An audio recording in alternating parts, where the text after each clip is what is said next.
will concern anybody. Doesn't change the track length, none of the corners have changed, and a little bit extra in the way of collapsible barriers to make safety improvements on a circuit that is a street circuit and until a few hours ago was home to buses, taxis and goodness knows what else. But as you see, Michael Rutter anxious to get going. Andre Pires was also in a big hurry to go. Paul Jordan, Craig Neve, they're all joining him now.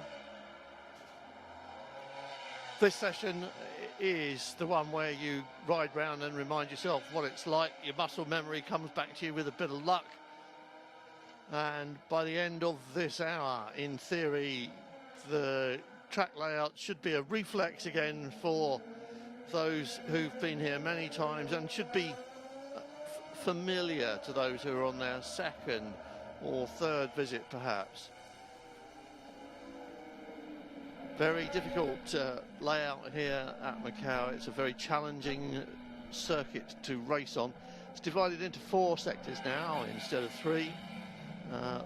And it's the long second and third sectors which are where all the challenge is. These twists and turns between the Armco look similar, let's say that. They look the same to some of us if you've ever seen it on an onboard lap or watched it on here. Black, yellow, black, yellow, black, yellow. That's what the riders see. So knowing where you are and where you're going to go next really is critical to a good lap. So you'll see the more experienced riders make their mark on the timesheets early as it all comes back to them. This is San Francisco, way up the hill from which it gets its name. Eternity at the top of the hill is the big right. Ooh.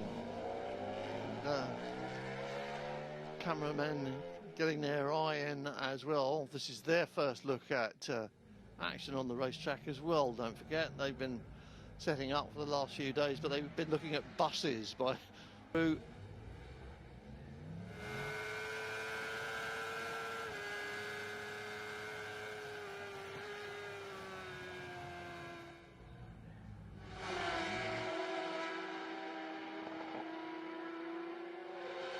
half the riders are on the track at least.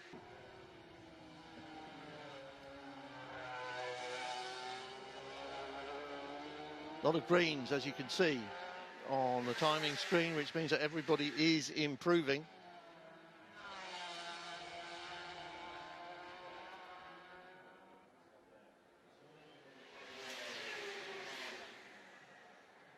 Michael Rutter.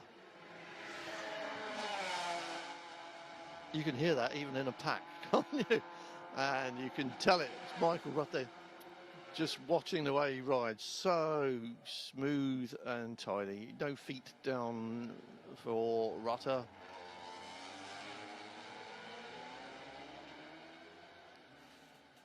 And now he's got empty track.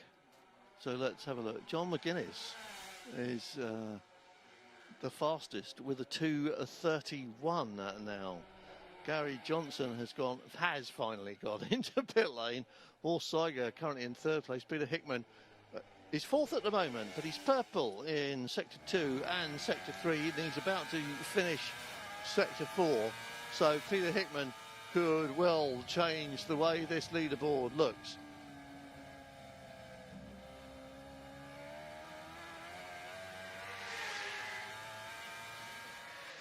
Other people, of course, have their own ideas about that, but Hickman completes the lap and goes 2:30.3 to be just in front of John McGuinness on a 2:31. Gary Johnson in the pits, Horst Seiger 2:32. Michael Rutter. What will Michael Rutter have in his locker for these laps in the middle, basically, of this hour-long session? Expect the game to go up one more gear before the end of the hour. So down out of the Higgins, who is about a second behind Peter Hickman. John McGuinness is in pit lane, which sadly you can't see anymore because the bikes are in that new position. So whereas in previous years you would have seen the pit lane action on camera and we would have known who was doing what and whether they were just refueling or revisiting the suspension, whatever, you would have known that. Now they disappear. It's like the curtain in The Wizard of Oz. They go behind the screen and you never know what's happened to them. Peter Hickman, we can see what's happening to him. 2:29.23 is his time, but he's just gone purple in sector 2. Now everybody can be fast in sector 1 and sector 4, so the ones that really count and make a difference are 2 and 3. This is where circuit knowledge and just raw talent make a world of difference. And if you can be quick here, and he just has been, then you can be quick around the lap. So down the hill, out of the Macau hairpin, and we'll get a look at what happened in sector 3, and that's not even an improvement for Peter Hickman in that sector.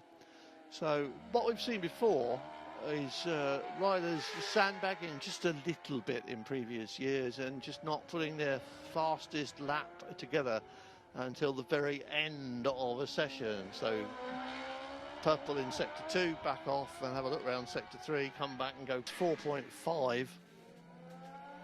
So he can improve and almost certainly will in the last few minutes of this session. And Gary Johnson down in 6th place now, just coming out of pit lane. Lee Johnston down in 8th, coming out of pit lane. And Hutchie in 10th, just coming out of pit lane.